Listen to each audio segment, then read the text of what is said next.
It's working. So now we are recording. How was today?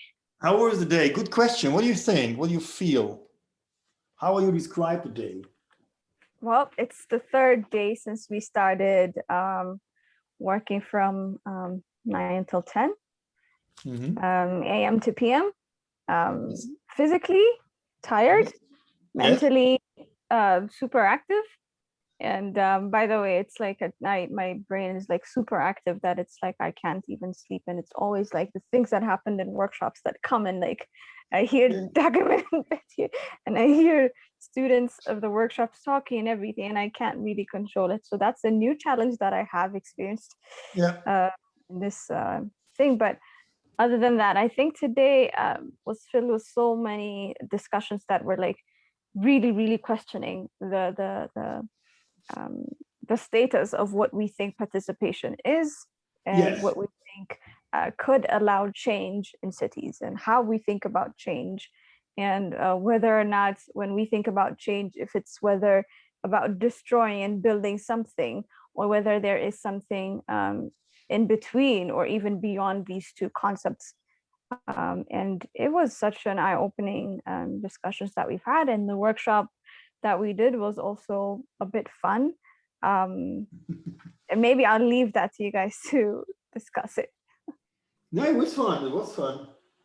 It was fun. What about you, Dagen? Could you just... You're muted. You're muted. No, we can see you're muted. This game doesn't work.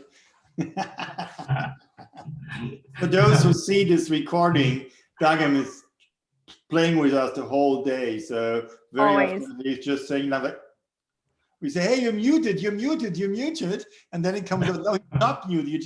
You just want us to think it's muted. So it's like he's kind of opening or kind of redesigning the options that we have on a video conference, because usually there is the function to mute and to unmute just to be visible, just to be able to speak. And on the other side, do not disturb others, an example, by noise from the environment. So what he's doing, he's just crashing this option, crashing this function. And with this, he creates a totally new idea, because we would never do this in the analog world. I would never say, I never had the idea of, mute myself in the analog world. So he's on the third. What? He's on the third level of digitization, right? I mean, no, we were talking second level. about second level. How First level okay, is transfer. You're degraded, we can't do it. It is. First of already said it, so I have nothing more. There is a path to mastery, but only the of two levels. Yes.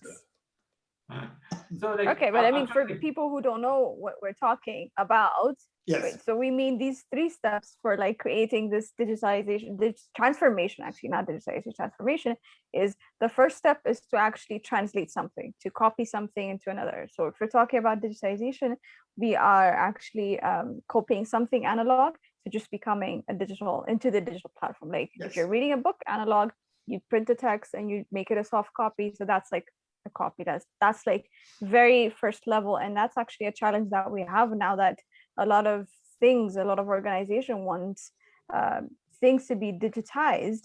In the first set of questions for consultants, this is what they're asking for. But it becomes that there is second level and third level to actually designing these things, where the second level is, Dagam, you explain it better. Digitalization, we call it digitalization. If you're talking about not digitization, but digitalization. Digitalization. So once you have like the content in a digital format, then it needs to be usable. So you kind of expand, like Christoph's term is expansion. So you have it like an extension. So you have it in a digital format, but now at least you have to use it. And you start to use it. So it becomes functional in a way, like using the terms that we were debating about the past 2 days. It becomes usable, but still it's not going to be the human experience. It's just, for example, you live your life, then you open your laptop and do something. So that's digitalization. There is the process already and you're using it, but it's not part and parcel of your life already.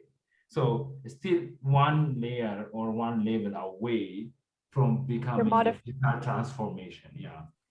There's a modification in it, right? Yeah, it's Christoph, just modifying it and using it. So it's transferring, it's just transferring. The next level is about modification, and the next one is about creation of a totally new process. Yeah. So that's finally the thing. So and what Dagam is doing is modification. So he's using that he's doing it with a fun experience that he says, okay, there is the function with mute and unmute, and finally it's about there is a special function. It's mute and unmute finally is integrated into the software, into the video software, because people like to have the option of being heard or not. So like you can if there is noise in around, maybe there are other people in the room, no one should even make that. Even if you think by, oh my goodness, that's so terrible, these guys are such idiots, so no one should listen to that. Yeah. And so this is the reason why we have this microphone thing. But what he's doing now, he creates a modification because he's now playing with this. Yeah. So he and what he finally did was he creates the picture or the idea that he is muted, but he is unmuted. So that's and we could like this, and we could go on. Like now we could do something like, even if he is speaking, we tell him we cannot hear him, and he is really speaking, but we always give him, can hear you. And the other thing is, there will be a next version of it, not just, it would again change everything. In the moment, if we do not tell him that he's muted, we just don't care what he's saying. So it's like he's saying something and we're like, okay, did you hear the noise? Did you hear something noise? Which is, it is something like, and it's just like an experiment. You can just use the microphone. That would be a wonderful exercise. Maybe not for that debriefing tonight, but just use any single function of a video conference tool and try to experiment it, try to think like ways to sabotage it, ways to use it in a funny way. Like can you speak while clicking it on and off, on and off, on and off, on and off? And the others need to find out what the hell is this guy talking about, because we can only hear 50% of what he's doing. And what if we combine this with the video function on, off, on, off? So what if I do something like I do this, wait a second. No, don't do this. Come on, guys. No. Oh, no. Oh, my goodness. Oh, no. Oh, fuck. I'm dying. Oh, no. It hurts a lot. Oh, no. So it would just, okay. You don't know what happened, right? You don't know what happened. Yeah. So I could train my daughter. To say. Oh, my God. No. Yeah. Something like this. Yes. Good joke, Betty. Yeah. What if this was not a joke? What if I was actually kidnapped? What if something had happened? I told you, if you would be kidnapped, I would come to Addis Ababa to find you. Betty, doesn't work. I'm here. But hey, okay. There was something that I was gonna say, but now I've forgotten. My mind has been kidnapped. About today's workshop, do you know this graph? I wanted to show you if you can see it. Do you see it? Yes. So they call it the mood graph. It's a creative mood graph. So whenever you're creating, so the first step is you start with a hope, then everyone is excited, and that's the first day, and then that's actually here. I don't know if you can see it. It's here. Then as you go, your mood would decline somehow, because now you have all these infinite ideas and you have to make them and manifest them into this product in such a way. And after it's called an insight. And today it feels like we're entering into that. I'm not saying it's a bad mood per se, but it's a kind of a state that you become now you go out of your mind in a way and become more composed, because now the challenge, the stress is on. You have to create something. So you need to be focused, and always you need to drop, you have infinite ideas, now you have to drop most of them, so that you can have a couple of ideas that work. And it's not a happy place to be, but it's not also a terrible place to be. It's actually the pathway. And finally, hopefully, we'll reach here and we start to go up. Yes. Which will be the final, like when we Yes. deliver, which we call the confidence. Or that's where we were talking about creative confidence earlier on as well. We have the product, it's magical, here it is, and then we have that. But isn't this quite funny? I think if someone would listen to us in the morning while we do our morning brainstorming session, I guess a lot of people would ask themselves all the time, what the hell are they doing there? They're not creating a product. They just talk about trust, participation, about food in Nairobi, about love. Yeah, about all these things. So how can this lead them to creating a game? Yeah. And this is something like, to be honest, it's really like, I wouldn't be able to create a process, because finally, the thing is that we create a game here or architectural artifacts.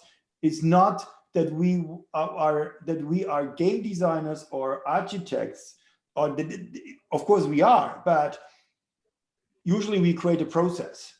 Yeah, so that's what we do. We are process transformators or process transformation avengers. I don't know how to explain this, but it's, and in this special project, the process is a game and an architectural artifact. And in the next process, it's whatever, something from where a changing system in an organizational process, a lot of options. But the thing is, like, usually from an economic perspective, you would come up with a strategy how to build up a game or how to build up a process. And you have your different elements and you just follow the path. So what we do crazy talk in the morning and then we have a game.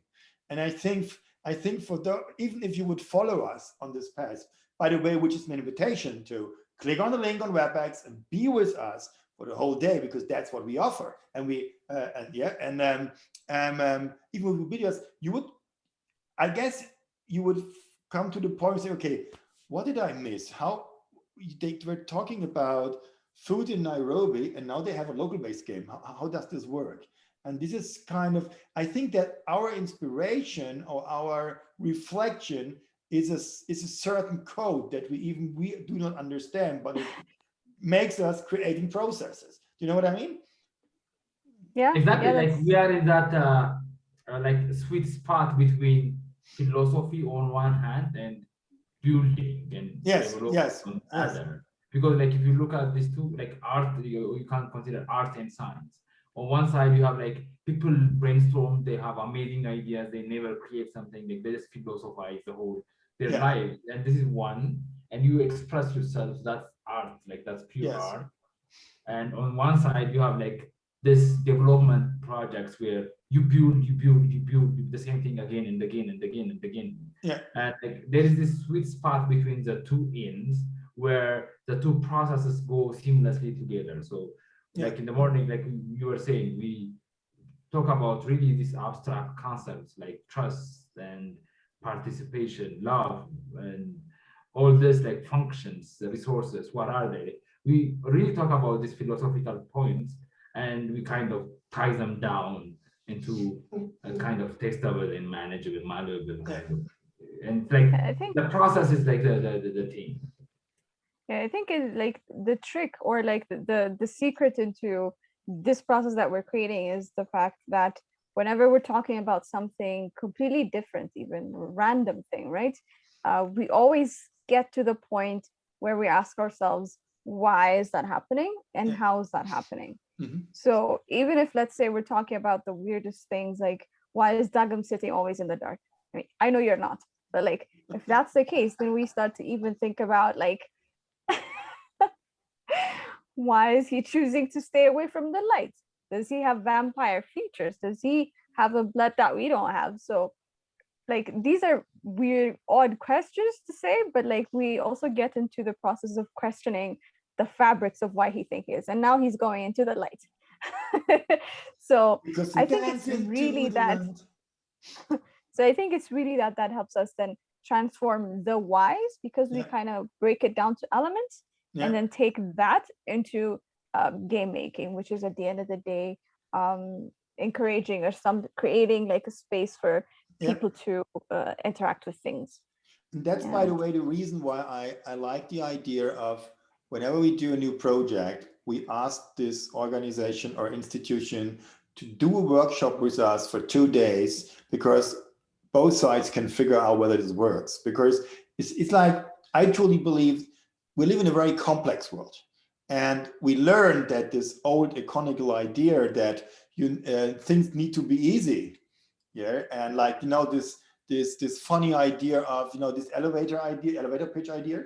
So that and this elevator pitch is, for those who doesn't know, it's like, the idea is you need to be able to kind of describe your idea maybe in 30 seconds or 1 minute. So it's like, the idea is you go into an elevator and there's someone who might have money to support you and anything else. So you only have this short time when the elevator goes from one floor to the other. So it's the elevator pitch. And I think generations of even people in the field of economy, they try to learn this to be easy and stuff like that. And the thing is, I truly believe that this is the wrong function, because the thing is, what they always try to do is they're not translating this into an easy thing. What they do is they try to tell a story, but at the end, the thing is, like, it's not easy. So they try to tell a story, and they try to convince others to, for example, give them money or anything else. But in the end, they need to be honest, saying, okay, to be honest, there is a bit more complexity in the system. So we need some days to talk about you. And what I found out is there are two kinds of organizations that want to kind of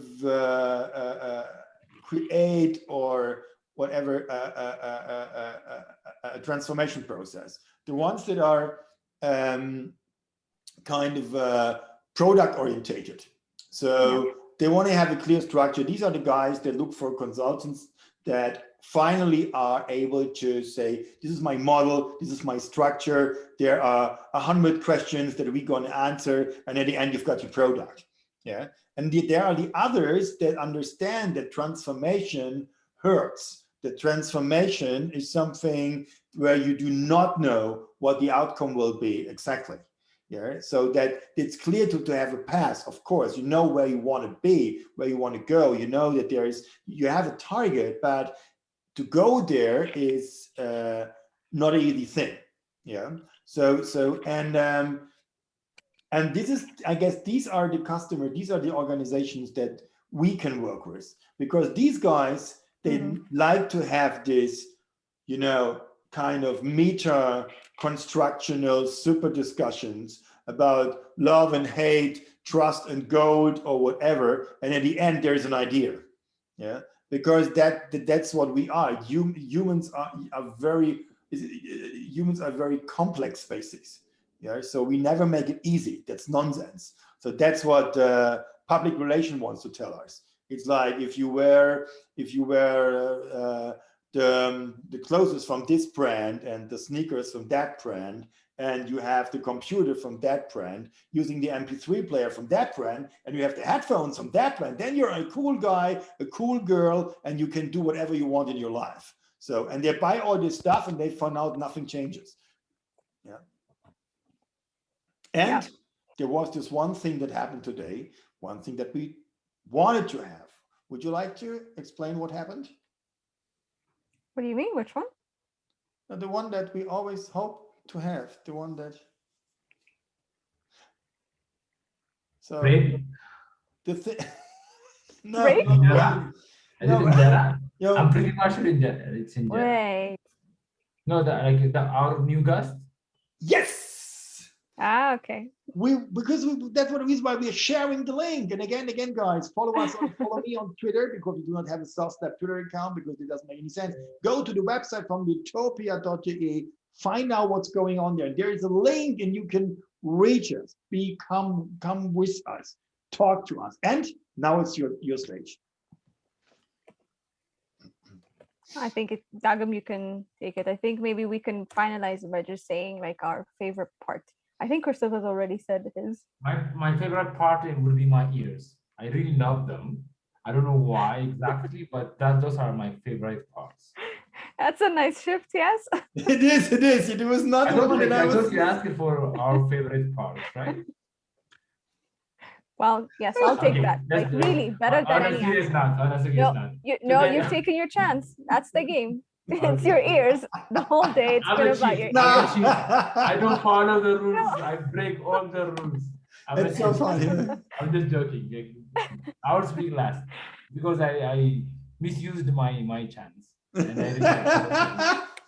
Forgive me. So then Betty is. You really can't use your chance. It's done.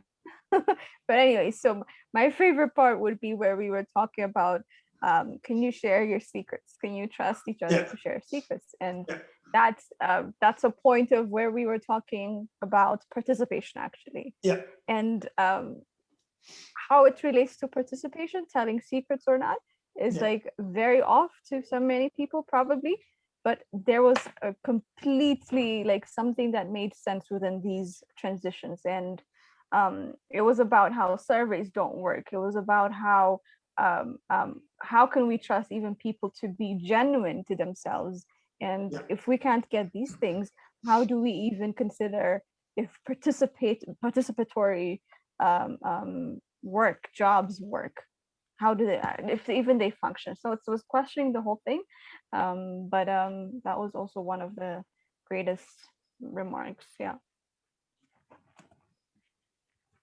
So if I start to talk about my beard now, it would look like Betty was wrong and Dagam was right. So no, I was not talking about it. For me, the secret discussion was amazing. Even this exercise and even this element of, secrets is like, finally, secrets are options. I still believe that finally, I still believe in the fact that it's all about options. And it's like, and the secret is an option and on different levels. So one is, it creates an alternate universe finally, because it's a secret. As long as it's a secret, it's not connected to the real life. Yeah. So it's something that is there. So it's like an option because it's there, but it cannot be used because no one knows it, which is quite interesting. On the other side, it's like I truly believe that participation is something. It's very hard work for everyone, because on the one hand, if you want people to participate, in example, in a process of city development, we need to understand that one thing that they need is a lot of knowledge about it.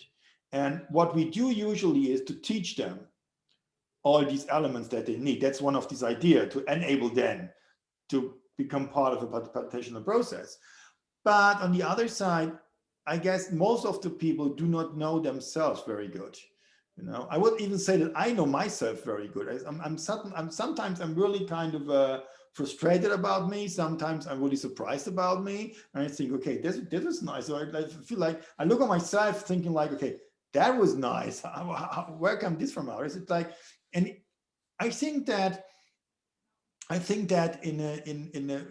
you think about this secret thing, it's like finally the more like if people come to a process where they should participate. So at the end, what they do, that's what I believe in, is they check out the situation and they think about, okay, on the one hand, you want me to be honest, but what does honesty mean in this process? Am I really able to speak totally open?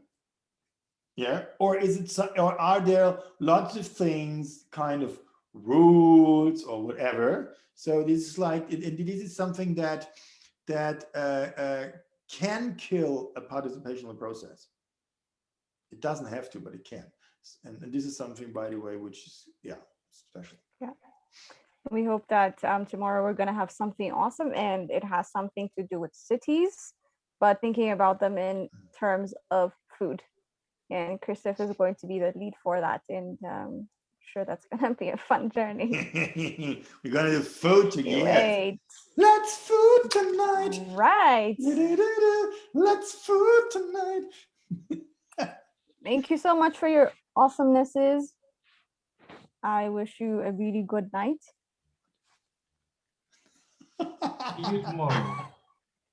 Okay, I wish you sweet dreams, as many secrets as you want to have, and we see us tomorrow again. And for those of you who want to attend, at 9 o'clock, we're going to have the briefing on all the days. So if this video might be, you find this video and it's maybe still Saturday, no worries. Every morning at 9 o'clock, you can be with us. No worries. See you. Bye-bye.